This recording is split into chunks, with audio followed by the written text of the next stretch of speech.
আসসালামু আলাইকুম। মাই চ্যানেলের পক্ষ থেকে সকলকে জানাচ্ছি আন্তরিক শুভেচ্ছা। আমি এই মুহূর্তে উপস্থিত আছি লক্ষ্মীপুর জেলায় রামগতি থানায় মেঘনা তীরবর্তী অঞ্চলে।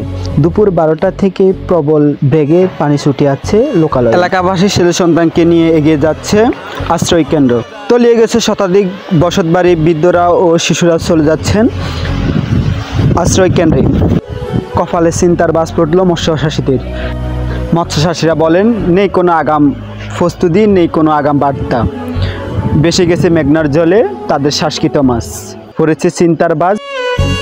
পানি কমার কোনো লক্ষণ নয়, বরং পানি আরও বাড়তেছে। বেসে যাচ্ছে মৎস্যচাষীদের মাছ এবং হাঁস মুরগি, গবাদি পশুসহ লক্ষ্য।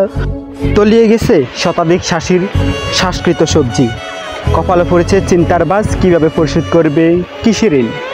হাজারো মানুষ হাজারভাবে চিন্তা ভাবনা করছে এলাকাবাসী। পানির এখনও ঢেউ। এলাকাবাসী ছুটে যাচ্ছে উঁচু জায়গায় তালাশি।